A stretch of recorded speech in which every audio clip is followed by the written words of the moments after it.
엄마 큰일 났어요. 여기 말하면 둘 다 죽어요. 전화기 너머로 들려오는 아들의 목소리는 떨리고 있었습니다. 민서가 무슨 소리야? 무슨 일이야?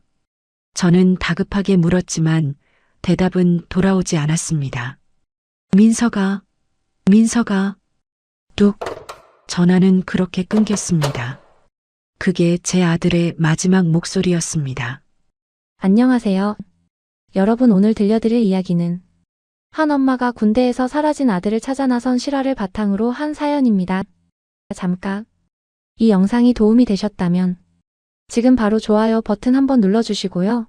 구독과 알림 설정까지 해주시면 더 좋은 이야기로 찾아뵙겠습니다. 그럼 이야기를 시작해볼까요? 제 이름은 한서연. 올해 52살입니다. 평범한 가정주부였던 저에게 아들 민석이는 전부였습니다. 22살 민석이는 지난해 특전사에 배치되었습니다. 처음에는 자랑스러웠습니다. 우리 아들이 대한민국 최정예 부대에서 복무한다니. 하지만 그 자랑은 석 달 만에 악몽으로 바뀌었습니다. 어느 날 밤 민석이에게서 전화가 왔습니다. 평소와 다른 목소리였습니다. 엄마, 저 큰일 났어요. 무슨 일이야? 여기 이상한 일이 있어요. 후임이. 민석이의 목소리는 점점 작아졌습니다. 민석아, 무슨 일이야? 어서 말해봐. 엄마, 여기 말하면 둘 다 죽어요. 그리고 전화는 끊겼습니다.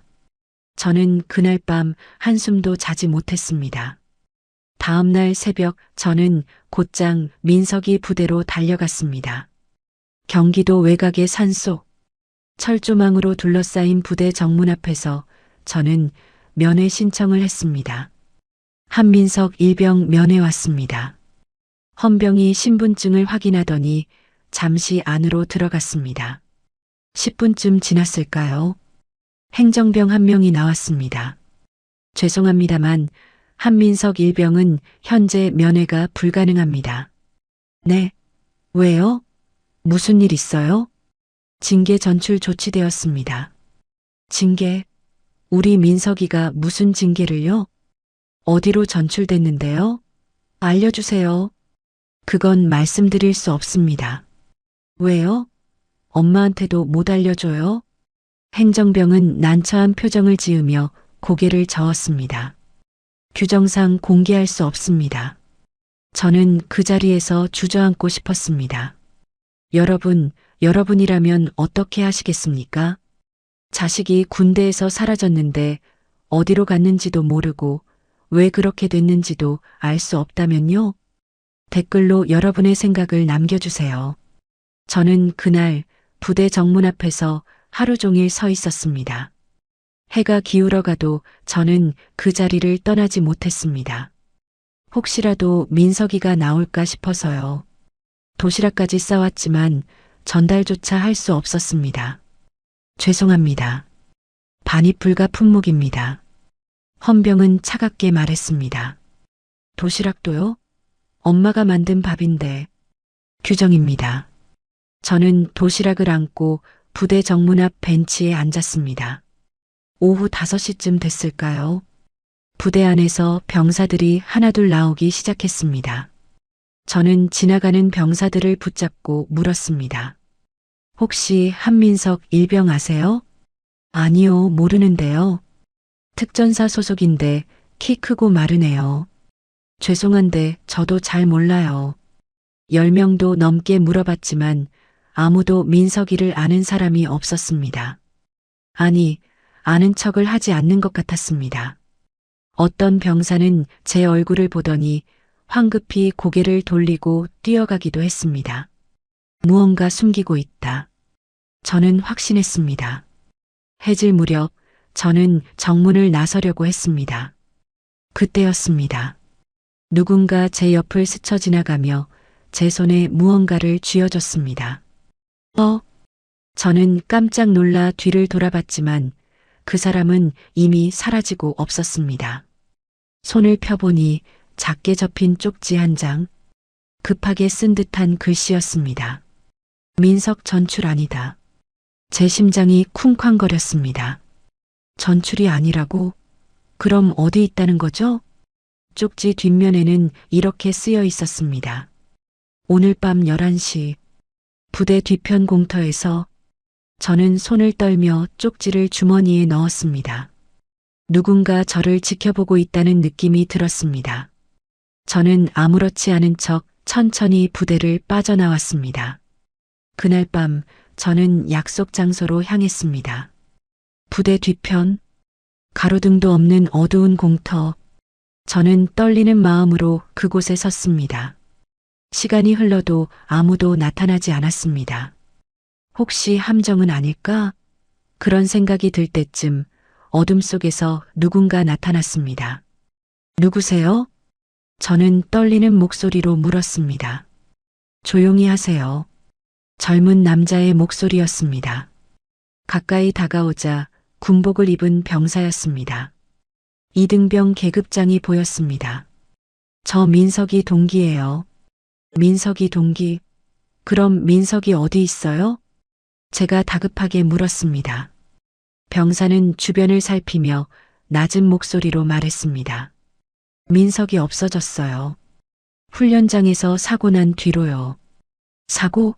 무슨 사고요? 수상 훈련 중이었어요. 한 달 전쯤요. 병사의 목소리가 떨렸습니다. 그날 후임 한 명이 물에 빠졌어요. 물에 빠져? 네. 훈련 중에 갑자기요. 선임들은 다들 모른 척 했어요. 모른 척?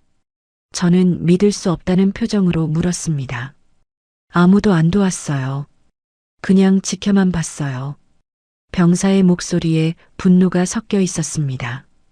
그때 민석이가 뭐 어떻게 했어요? 뛰어들었어요. 명령도 없이 그냥 물속으로요. 병사는 손으로 머리를 감싸 쥐었습니다. 민석이가 그 후임을 구했어요. 겨우 끌어냈죠. 그럼 다행이잖아요. 저는 안도의 한숨을 쉬었습니다. 하지만 병사는 고개를 저었습니다. 그게 문제가 됐어요. 네. 사람 살린 게 왜 문제예요? 상관 명령을 어겼다고, 독단적으로 행동했다고. 병사의 목소리가 점점 작아졌습니다. 징계를 받았어요. 그날 이후로 민석이를 못 봤어요. 그럼 정말 전출된 거예요? 저는 희망을 걸고 물었습니다. 병사는 다시 고개를 저었습니다. 아니에요. 전출 기록도 없어요. 행정병한테 물어봤는데. 그럼 어디 있다는 거예요? 모르겠어요. 그냥 사라졌어요. 병사가 제 눈을 똑바로 쳐다봤습니다. 그리고 그때 구했던 후임도요. 뭐라고요? 저는 소름이 돋았습니다. 구했던 후임도 사라졌어요. 그 후임이 어디 있는지, 심지어 살아있는지도 모르겠어요. 병사의 말에 저는 온몸이 얼어붙었습니다. 구한 후임까지 사라졌다고? 이건 단순한 징계가 아니었습니다. 그래서 제가 나온 거예요. 이건 잘못됐어요. 완전히 잘못됐다고요. 병사는 떨리는 목소리로 말했습니다. 다음 날 아침 저는 다시 부대를 찾았습니다. 이번엔 행정실로 직접 찾아갔습니다. 한민석 일병 기록 조회 부탁드립니다. 행정병은 컴퓨터를 두드렸습니다. 한참을 지켜보더니 행정병이 이상한 표정을 지었습니다. 이상하네요. 뭐가요? 한 달 전 기록이 없네요. 없다고요? 네. 훈련 기록도, 의료 기록도 싹 다 비어 있어요. 행정병도 당황한 표정이었습니다.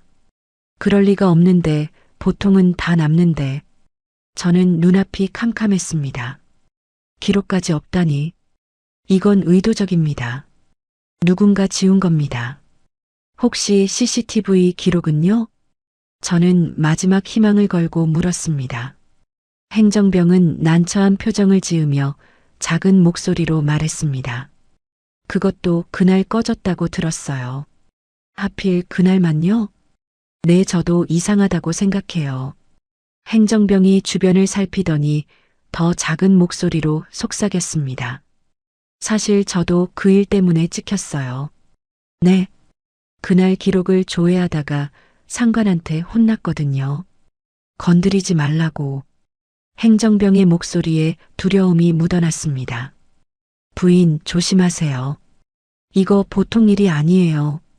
그 말을 끝으로 행정병은 자리를 떠났습니다. 저는 그 자리에 멍하니 서 있었습니다. 대체 뭘 숨기고 있는 거죠? 그날 오후 저는 부대 주변을 계속 맴돌았습니다. 그러다 창고 뒤편에서 낡은 CCTV 카메라를 발견했습니다. 작동하는지 확인하고 싶어 가까이 다가갔을 때 누군가 제 어깨를 툭 쳤습니다. 여기 민간인 출입 금지 구역인데요. 뒤를 돌아보니 하사 계급장을 단 병사였습니다. 죄송합니다. 길을 잃었어요. 어서 나가세요. 하사는 저를 쫓아내려 했지만 그 순간 저는 그의 눈빛을 봤습니다. 뭔가 말하고 싶은 눈빛. 저는 직감적으로 느꼈습니다. 이 사람도 뭔가 알고 있다고. 저기 혹시... 저는 조심스럽게 말을 꺼냈습니다. 한민석 일병 아세요? 하사의 얼굴이 굳어졌습니다. 그는 재빨리 주변을 둘러보더니 저를 창고 뒤편으로 끌고 갔습니다. 말씀드릴 게 있어요. 하사가 낮은 목소리로 말했습니다. 하지만 여기선 안 돼요. 오늘 밤 아까 그 공터에서 뵙죠. 그리고 그는 황급히 사라졌습니다. 저는 가슴이 두근거렸습니다. 무언가 중요한 단서를 잡은 것 같았습니다. 그날 밤 저는 다시 그 어두운 공터로 향했습니다. 하지만 이번에는 전혀 예상하지 못한 이야기를 듣게 됩니다. 밤 10시, 저는 공터에서 하사를 기다렸습니다. 10여 분쯤 지났을까요? 어둠 속에서 하사가 나타났습니다. 늦어서 죄송합니다. 하사는 긴장한 표정이었습니다. 민석이 정말 어디 있는 건가요? 저는 참지 못하고 물었습니다. 하사는 한숨을 깊게 쉬었습니다. 말씀드리기 전에 먼저 아셔야 할 게 있어요. 뭔데요? 그날 사고. 하사는 말을 잠시 멈췄습니다. 일부러 만든 거예요. 뭐라고요? 저는 믿을 수 없다는 표정으로 되물었습니다. 무슨 말씀이세요? 하사가 떨리는 목소리로 말을 이었습니다. 그날 물에 빠진 후임 이병철이라는 애예요. 네.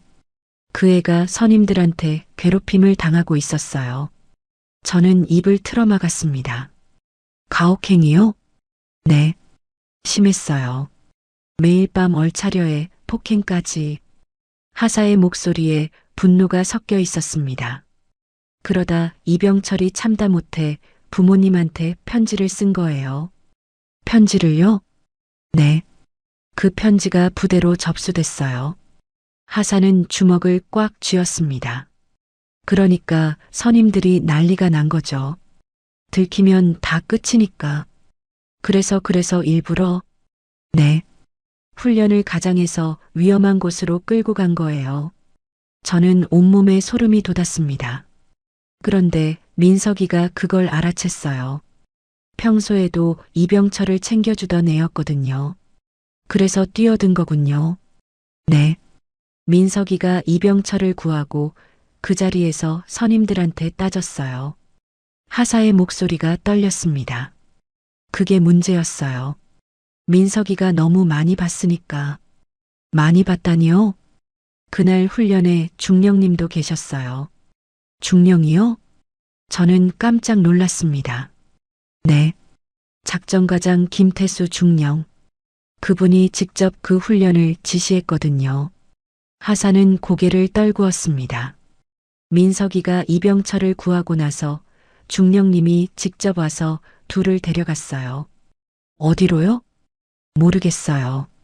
그날 이후로 둘 다 못 봤어요. 저는 머리를 감싸쥐었습니다. 중령까지 개입했다니. 이건 단순한 가혹행위가 아니었습니다. 그리고 한 가지 더요. 하사가 조심스럽게 말을 꺼냈습니다. 민석이가 USB를 갖고 있었다는 소문이 있어요. USB요? 네. 부대 내부 비리에 관한 자료래요. 비리? 훈련비 횡령, 장비 부정 입찰 그런 것들이요. 하사는 목소리를 더 낮췄습니다. 민석이가 행정실에서 근무할 때 그 자료들을 봤다고 해요. 저는 숨이 막혔습니다. 그럼 민석이는 단순히 후임을 구한 게 아니라 부대의 비리까지 알고 있었던 겁니다. 그래서 더 위험해진 거죠. 그럼 민석이는 지금 어디 있어요? 살아는 있는 거죠? 저는 애타는 목소리로 물었습니다. 하사는 잠시 망설이다가 작은 목소리로 대답했습니다. 살아는 있는 것 같아요. 같아요? 확실하지 않아요? 확실하진 않아요. 하지만 하사가 주변을 다시 한번 살폈습니다. 며칠 전에 의무대에서 일하는 후임이 저한테 귀띔을 해줬어요. 뭐라고요? 민석이가 어디론가 이송됐다고요. 군 의료시설로요. 의료시설이요? 저는 희망을 품었습니다. 그럼 치료받고 있다는 거잖아요. 하지만 하사는 고개를 저었습니다. 그게 정식 이송 기록이 없대요. 그럼 어떻게 이송됐다는 걸 알아요? 앰뷸런스를 봤대요. 한밤중에 부대 뒤편에서요. 하사의 말에 저는 불안해졌습니다. 한밤중에 몰래 이송했다. 네. 그리고 이병철도 같이요. 둘이 함께요? 네. 그런데 문제는 하사가 말을 멈췄습니다. 뭐가 문제예요? 어서 말씀해 주세요. 저는 다급하게 재촉했습니다. 그 후임 말로는 이병철이 거의 죽어가는 상태였대요. 저는 숨이 막혔습니다. 민석이가 구했잖아요. 구하긴 했는데 그 뒤로 제대로 치료를 못 받았나 봐요. 하사의 목소리가 떨렸습니다. 민석이가 구했던 그 후임 살아있을 가능성이 거의 없대요. 저는 그 자리에서 주저앉을 뻔했습니다. 민석이가 목숨 걸고 구한 아이가 죽어가고 있다니. 그리고 민석이도 그걸 알고 있을 거고. 그럼 민석이는요? 민석이 상태는 어떻대요? 잘 모르겠어요. 하지만 하사가 제 눈을 똑바로 쳐다봤습니다. 감시당하고 있대요. 감시요? 네. 도망가지 못하게요. 저는 온몸이 떨렸습니다. 내 아들이 지금 어딘가에 갇혀 있다는 겁니다. 그래서 제가 나선 거예요. 하사가 말했습니다. 이건 잘못됐어요. 완전히 잘못됐다고요. 그때였습니다. 멀리서 헤드라이트 불빛이 보였습니다. 하사의 얼굴이 하얗게 질렸습니다. 안 돼, 들켰어요. 뭐가요? 제가 여기 나온 거요. 어서 가세요. 하사는 저를 밀쳐내며 소리쳤습니다. 연락은 제가 다시 드릴게요. 어서요. 저는 황급히 그 자리를 떠났습니다. 뒤를 돌아보니 차 한 대가 공터로 들어오고 있었습니다. 하사는 그쪽으로 뛰어갔습니다. 저는 숨을 죽이며 어둠 속으로 몸을 숨겼습니다. 차에서 2명의 남자가 내렸습니다. 군복을 입은 간부들이었습니다. 거기서 그들은 하사를 향해 소리쳤습니다. 저는 더 이상 볼 수 없었습니다. 뛰었습니다. 정신없이 뛰었습니다. 차에 올라타자마자 저는 시동을 걸고 그곳을 빠져나왔습니다. 손이 부들부들 떨렸습니다. 하사는 어떻게 됐을까요? 저 때문에 피해를 본 건 아닐까요? 저는 자책감에 눈물이 났습니다. 하지만 지금 포기할 수는 없었습니다. 집으로 돌아오는 길, 저는 차를 세우고 생각에 잠겼습니다. 군 의료시설, 민석이가 그곳에 있다면 어떻게든 찾아야 합니다. 하지만 어떻게요? 일개 민간인인 제가 군 시설을 어떻게 찾습니까? 그때 문득 떠오른 것이 있었습니다. USB, 민석이가 갖고 있다는 그 USB. 만약 그게 정말 존재한다면 그게 유일한 증거일 겁니다. 저는 다음 날 아침부터 민석이 짐을 뒤지기 시작했습니다. 민석이 방, 옷장, 책상, 침대 밑까지. 하지만 아무것도 없었습니다. 군대 가면서 다 정리했으니까요. 저는 주저앉아 울었습니다. 어떡하죠? 증거도 없고 아들도 없고. 저는 정말 무력한 엄마였습니다. 그때 문득 민석이가 했던 말이 떠올랐습니다. 엄마, 혹시 모르니까 제 물건 함부로 버리지 마세요. 왜? 뭐 중요한 거라도 있어? 그냥 추억이잖아요. 그때 저는 웃으며 대수롭지 않게 넘겼습니다. 하지만 지금 생각해보니 민석이는 뭔가를 알고 있었던 것 같습니다. 저는 벌떡 일어나 다락방으로 올라갔습니다. 민석이가 학창시절 쓰던 물건들이 상자에 담겨 있었습니다. 저는 상자를 하나씩 열어봤습니다. 교과서, 노트, 상장, 사진. 그리고 마지막 상자 밑바닥에서 작은 봉투 하나를 발견했습니다. 봉투 안에는 편지 한 장과 작은 USB가 들어 있었습니다. 편지를 펼쳤습니다. 민석이 필체였습니다. 엄마, 이 편지를 읽고 계신다면 제게 무슨 일이 생긴 거겠죠? 이 USB에는 부대에서 일어나는 잘못된 일들의 증거가 있어요. 혹시 모를 일을 대비해 집에 숨겨둡니다. 엄마, 걱정하지 마세요. 저는 잘못한 게 없어요. 다만 옳은 일을 하려 했을 뿐이에요. 엄마가 항상 그러셨잖아요. 정의는 반드시 이긴다고. 엄마, 사랑해요. 저는 편지를 읽으며 눈물을 흘렸습니다. 우리 민석이는 끝까지 바른 길을 가려 했던 겁니다. 저는 USB를 꽉 쥐었습니다. 이제 알았습니다. 내가 무엇을 해야 하는지. 저는 노트북을 켜고 USB를 연결했습니다. 파일이 하나 열렸습니다. 그 안에는 놀라운 내용들이 담겨 있었습니다. 훈련비 횡령 내역, 장비 부정입찰 증거, 가혹행위 사진들, 그리고 녹음 파일. 저는 녹음 파일을 재생했습니다. 중령님, 이건 안 됩니다. 이러다 큰일 납니다. 닥쳐. 내가 알 바 아니야. 하지만 이미 병사 한 명이. 그러니까 더 조용히 처리해야지. 아무도 모르게. 대화는 거기서 끝났습니다. 저는 온몸이 떨렸습니다. 중령이 직접 개입했다는 결정적 증거. 이제 확실해졌습니다. 민석이는 이것 때문에 사라진 겁니다.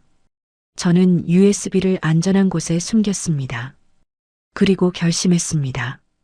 이제 더 이상 평범한 엄마로는 안 되겠다고. 다음 날 저는 부대장 면담을 신청했습니다. 면담 사유가 뭡니까? 행정병이 물었습니다. 중요한 제보가 있습니다. 저는 침착하게 대답했습니다. 3일 후 부대장실로 호출이 왔습니다.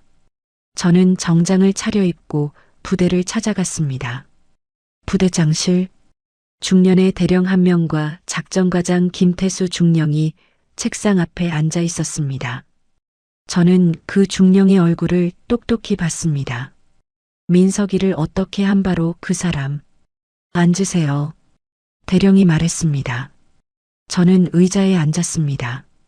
한민석 일병 모친이시죠? 네, 그렇습니다. 무슨 제보가 있다고 하셨는데?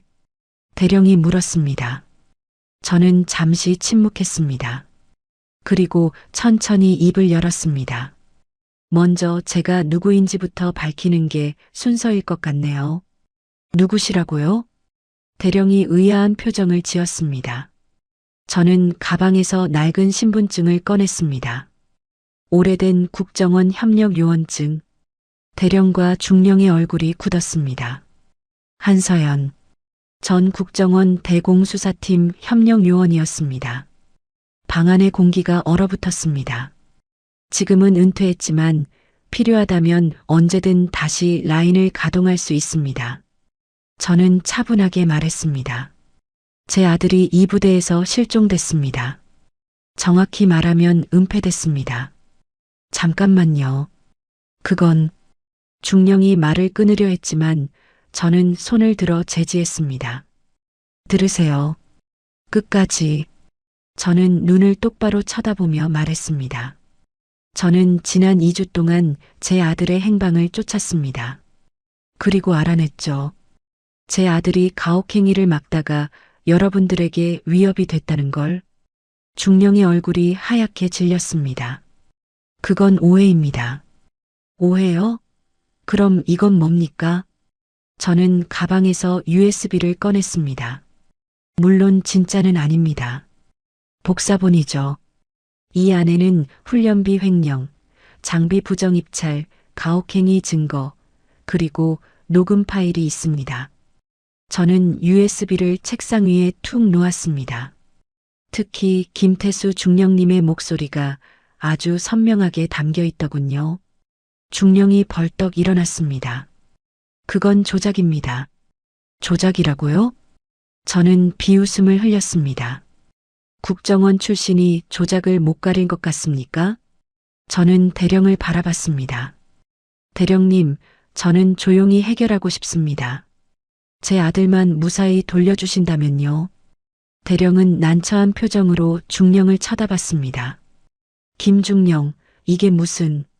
대령님, 저 여자 말을 믿으시면 안 됩니다. 중령이 다급하게 말했습니다. 한민석 일병은 정상적으로 전출됐습니다. 징계 절차에 따라서요. 거짓말입니다. 저는 단호하게 말했습니다. 전출 기록도 없고 의료 기록도 지워졌습니다. 그리고 제 아들이 구한 후임 이병철은 어디 있습니까? 그건 중령이 말을 잇지 못했습니다. 저는 자리에서 일어났습니다. 이틀 드리겠습니다. 이틀 안에 제 아들 위치를 알려주시고 모든 관련자를 처벌하세요. 안 그러시면 저는 문 앞에서 멈춰 섰습니다. 이 USB는 검찰과 언론에 전달됩니다. 부대장실을 나오며 저는 깊은 한숨을 쉬었습니다. 떨렸습니다. 하지만 보여줄 수는 없었죠. 사실 저는 오랫동안 국정원과 관련된 일을 하지 않았습니다. 아들 아버지가 순직한 후 저는 모든 걸 정리했거든요. 20년 전 민석이 아빠는 국정원 요원이었습니다. 대공수사 작전 중 순직했죠. 그때 저도 협력 요원으로 함께 일했습니다. 아들 아빠를 잃은 후 저는 모든 걸 내려놓았습니다. 그저 아들만 잘 키우고 싶었어요. 하지만 이제 다시 그때의 제가 되어야 했습니다. 민석이를 위해서라도 저는 차에 올라타 오랜만에 전화를 걸었습니다. 여보세요? 형진이냐? 서연 누나? 상대는 놀란 목소리로 답했습니다. 이영진, 아들 아빠의 선배이자 현직 국정원 팀장입니다. 누나, 무슨 일이세요? 20년 만에 전화하시니. 형진아, 도와줘. 저는 떨리는 목소리로 말했습니다. 우리 민석이가 군대에서 사라졌어. 전화 너머로 침묵이 흘렀습니다. 자세히 말해봐.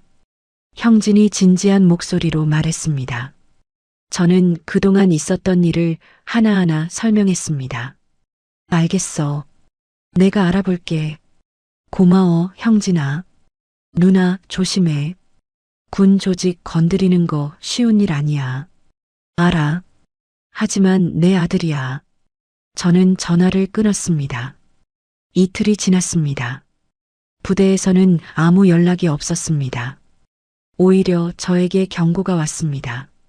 부인, 이 일은 부대 내부 사안입니다. 외부 개입은 자제해 주시기 바랍니다. 행정병이 전화로 말했습니다. 제 아들 찾는 게 외부 개입입니까? 규정이 그렇습니다. 저는 전화를 끊었습니다. 그들은 끝까지 숨기려는 겁니다. 하지만 저도 가만히 있지 않았습니다. 형진이가 움직이기 시작했습니다. 군 의무사령부 기록을 조회하고 민석이 이송 경로를 추적했습니다. 그리고 사흘째 되던 날 형진이에게서 전화가 왔습니다. 찾았어. 정말? 저는 벌떡 일어났습니다. 군 의료보호시설. 서울 외곽에 있어. 민석이 거기 있어? 기록상으론 없어. 하지만 비공식 이송 기록에 한민석이란 이름이 있더라. 형진이 말했습니다. 그런데 누나, 왜? 이병철이란 병사 말이야. 형진의 목소리가 무거워졌습니다. 그 애는 이미 사망했어. 저는 순간 숨이 멎었습니다. 뭐라고? 한 달 전에 사망했어. 사인은 폐렴이라고 되어 있는데. 형진이 한숨을 쉬었습니다. 병원 기록을 보니 제대로 된 치료를 못 받았더라. 방치된 거나 마찬가지야. 저는 주저앉았습니다. 민석이가 목숨 걸고 구한 그 아이가 결국 죽었다는 겁니다. 그리고 그 책임을 민석이한테 떠넘기려는 거죠. 누나, 더 심각한 문제가 있어. 형진이 말했습니다. 뭔데? 민석이도 위험해. 무슨 소리야? 이병철 사망 책임을 민석이한테 떠넘으려는 정황이 있어. 저는 온몸에 힘이 빠졌습니다. 뭐라고? 생각해봐. 민석이가 구출했지만 제대로 된 치료를 못 받아서 사망했다. 그럼 구출 과정에서 뭔가 잘못됐다고 우길 수 있잖아. 그럼 민석이가, 과실치사로 몰릴 수 있어. 저는 눈앞이 캄캄했습니다. 그래서 지금 민석이를 격리시켜 놓은 거야. 형진이 설명했습니다. 진술을 맞추고 외부 접촉을 차단하고. 안 돼, 그럴 순 없어. 저는 울음이 터져 나왔습니다. 누나, 진정해. 아직 늦지 않았어. 어떻게? 증거가 있잖아. 그 USB. 하지만 그것만으로 충분해. 내가 검찰 라인도 연결해 줄게. 형진이 말했습니다. 그리고 민석이 구출은 내가 할게. 정말? 응.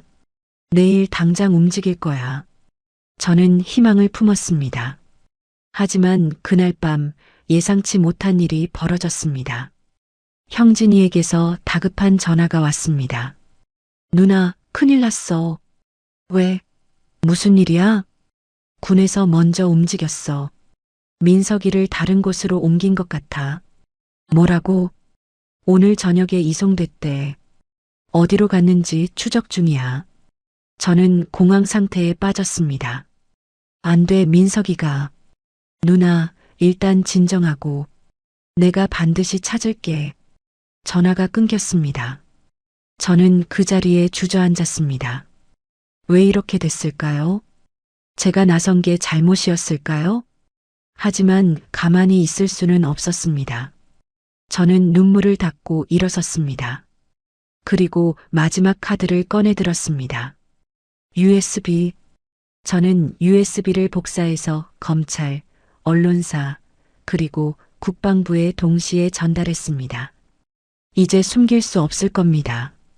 저는 중얼거렸습니다. 이틀 후 폭풍이 불어닥쳤습니다. 언론에서 대서특필했습니다. 특전사 훈련비 횡령 의혹, 가혹행위, 은폐, 정황, 병사 사망사건 축소 의혹. 방송에서도 나왔습니다. 부대는 난리가 났습니다. 그리고 사흘째 되던 날 검찰이 움직였습니다. 부대 압수수색. 중령을 비롯한 간부 3명이 긴급 체포됐습니다. 형진이에게서 전화가 왔습니다. 누나, 민석이 찾았어. 정말? 저는 숨이 멎는 것 같았습니다. 어디 있어? 정신과 치료 명목으로 다른 시설에 있었어. 상태는? 중상이긴 한데 살아있어. 저는 그 자리에서 무너져 내렸습니다. 살아있다. 우리 민석이가 살아있다. 저는 곧장 차에 올라탔습니다. 형진이가 알려준 주소. 서울 외곽의 군 의료시설. 2시간을 달려 그곳에 도착했습니다. 이미 검찰 조사관들이 와 있었습니다. 한서연 씨 맞으시죠? 한 조사관이 다가왔습니다. 네, 맞습니다. 아드님 면회 가능합니다. 이쪽으로 오세요. 저는 조사관을 따라 건물 안으로 들어갔습니다. 긴 복도, 하얀 벽, 소독약 냄새, 제 발걸음은 점점 빨라졌습니다. 이 방입니다. 조사관이 한 병실 앞에서 멈춰 섰습니다. 저는 손을 떨며 문 손잡이를 잡았습니다. 그리고 천천히 문을 열었습니다. 병실 안, 침대에 누운 사람이 보였습니다. 야윈 얼굴, 붕대로 감긴 팔. 하지만 저는 알 수 있었습니다. 민서가. 제 입에서 떨리는 목소리가 나왔습니다. 침대에 그 사람이 천천히 눈을 떴습니다. 그리고 저를 보더니 작은 미소를 지었습니다. 엄마. 저는 그 자리에서 무너져 내렸습니다. 민서가. 저는 침대로 달려가 아들의 손을 잡았습니다. 엄마 많이 걱정했죠? 민석이는 약한 목소리로 말했습니다. 괜찮아. 이제 괜찮아. 저는 눈물을 흘리며 대답했습니다. 엄마가 늦어서 미안해. 엄마가 더 빨리 찾았어야 했는데. 아니에요. 엄마가 찾아준 거잖아요. 민석이가 제 손을 꼭 쥐었습니다. 엄마 저 잘못한 거 아니죠? 그럼 당연하지. 저는 고개를 끄덕였습니다. 우리 민석이는 바른 일을 한 거야. 사람 살린 거잖아. 하지만 이병철이는. 민석이 목소리가 떨렸습니다. 제가 구했는데 결국 내 잘못이 아니야. 저는 단호하게 말했습니다. 내가 최선을 다했어. 내 덕분에 그 애가 그나마 더 살았던 거야. 민석이는 눈물을 흘렸습니다. 제가 더 빨리 알았더라면, 제대로 치료받게 했더라면. 민서가 들어봐. 저는 아들의 얼굴을 두 손으로 감싸 쥐었습니다. 내가 할 수 있는 건 다 했어. 나머지는 내 책임이 아니야. 며칠 후 저는 민석이와 함께 검찰 조사를 받았습니다. 민석이는 그날의 일을 하나하나 진술했습니다. 훈련이 시작되기 전부터 이상했어요. 민석이가 말했습니다. 평소와 다른 장소였거든요. 더 깊고 위험한 곳이었어요. 그래서 검사가 물었습니다. 이병철이 불안해하는 게 보였어요. 제가 옆에 있어주겠다고 했죠. 민석이는 잠시 말을 멈췄습니다. 그런데 훈련 중에 이병철이 갑자기 물에 빠졌어요. 갑자기요? 네. 누가 민 것 같았어요. 검사의 표정이 굳어졌습니다. 누가 밀었다고요? 확실하진 않아요. 하지만 선임들이 있던 자리였거든요. 민석이가 고개를 숙였습니다. 아무도 안 도왔어요. 그냥 지켜만 봤어요. 그래서 당신이 뛰어든 겁니까? 네. 안 그럼 죽을 것 같았어요. 민석이는 그날의 일을 생생하게 증언했습니다. 그리고 그 증언은 중령과 선임들을 압박했습니다. 한편 USB 분석 결과도 나왔습니다. 횡령 금액만 3억 원, 부정입찰 건수 10여 건, 가혹행위 사진과 영상까지 결정적인 증거였습니다. 그리고 그 USB에는 하나 더 중요한 파일이 있었습니다. 민석이가 남긴 음성 녹음. 저는 검사실에서 그 파일을 들었습니다. 엄마. 민석이 목소리가 흘러나왔습니다. 지금 이 녹음을 남기는 이유는 혹시 모를 일에 대비하기 위해서예요. 저는 잘못한 게 없어요. 다만 옳은 일을 하려 했을 뿐이에요. 이병철을 구한 것도, 이 자료들을 모은 것도 모두 제 양심에 따른 행동이었어요. 민석이 목소리가 떨렸습니다. 엄마 내가 틀린 게 아니지? 저는 그 순간 눈물을 참을 수 없었습니다. 아니야, 민서가 넌 하나도 틀리지 않았어. 저는 중얼거렸습니다. 검사도 숙연한 표정이었습니다. 이 정도면 충분합니다. 검사가 말했습니다. 모든 관련자들이 처벌받을 겁니다.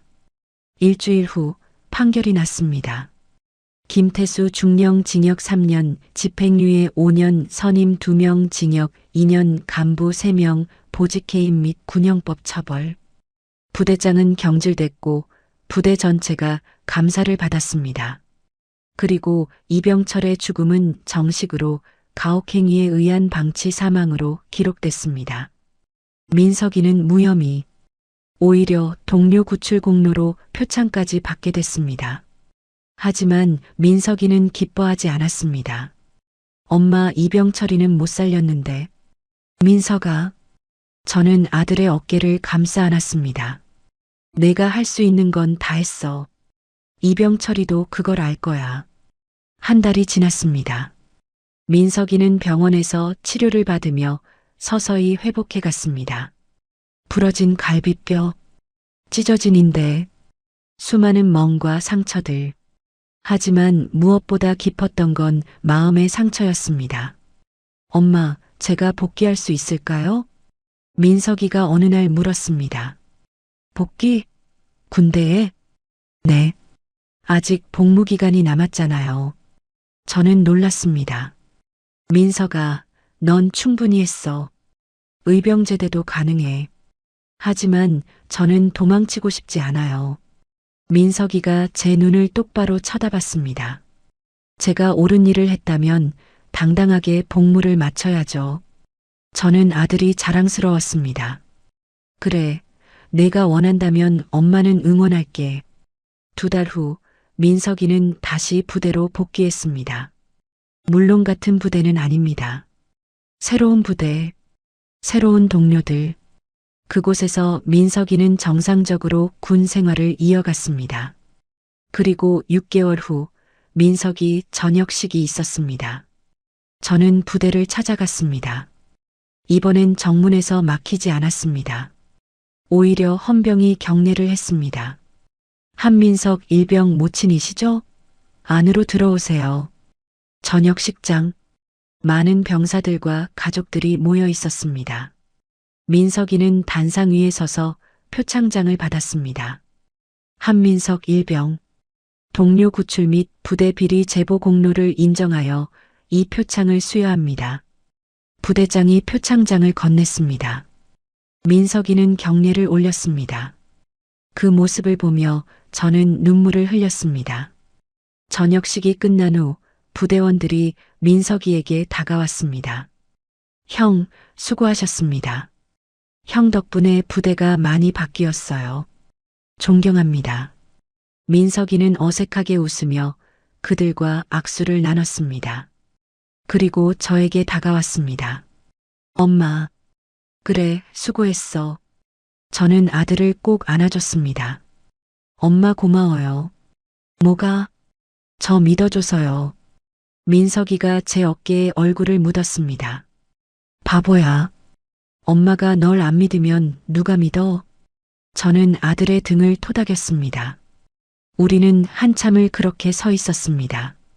부대 정문을 나서며 저는 뒤를 돌아봤습니다. 저곳에서 제 아들은 생사의 갈림길을 걸었습니다. 하지만 결국 살아 돌아왔습니다. 정의는 이긴 겁니다. 민석이가 전역한 지 3개월이 지났습니다. 민석이는 대학에 복학했습니다. 처음에는 적응이 어려웠습니다. 엄마, 제가 뭘 해야 할지 모르겠어요. 민석이가 말했습니다. 천천히 하렴. 시간이 필요한 거야. 저는 아들을 다독였습니다. 하지만 민석이는 점점 달라졌습니다. 군대에서 겪은 일들이 오히려 민석이를 더 단단하게 만들었습니다. 엄마, 저 법학과로 전과하고 싶어요. 어느 날 민석이가 말했습니다. 법학과? 네. 저 같은 사람들을 돕고 싶어요. 민석이가 진지하게 말했습니다. 군대에서 부당한 일을 당하는 사람들, 누명 쓴 사람들, 그런 사람들을 위해 일하고 싶어요. 저는 아들이 자랑스러웠습니다. 그래, 내가 원한다면 해봐. 민석이는 열심히 공부했습니다. 그리고 2년 후 법학전문대학원에 합격했습니다. 한편 이병철의 부모님을 만났습니다. 정말 죄송합니다. 민석이가 깊게 고개를 숙였습니다. 제가 더 잘했더라면. 이병철 어머니가 민석이의 손을 잡았습니다. 아니에요. 고마워요. 네. 민석이가 고개를 들었습니다. 우리 병철이를 구해주려 했잖아요. 그것만으로도 고마워요. 이병철 어머니는 눈물을 흘렸습니다. 덕분에 진실을 알게 됐어요. 우리 병철이가 어떻게 죽었는지 정말 죄송합니다. 민석이도 눈물을 흘렸습니다. 병철이가 하늘에서 당신을 응원하고 있을 거예요. 이병철 아버지가 말했습니다. 부디 훌륭한 변호사가 되어서 우리 병철이 목까지 살아주세요. 네, 꼭 그렇게 하겠습니다. 민석이는 약속했습니다. 그날 저녁 저와 민석이는 집으로 돌아오는 길에 강변을 걸었습니다. 엄마. 응? 엄마는 후회 안 해요? 뭘? 국정원 그만둔 거요. 저는 잠시 생각했습니다. 후회? 전혀 안 해. 왜요? 내가 그만뒀기 때문에 너를 지킬 수 있었잖아. 저는 민석이를 바라봤습니다. 만약 내가 계속 일했다면 너한테 이렇게 집중할 수 없었을 거야. 엄마. 민석아. 저는 아들의 어깨에 손을 얹었습니다.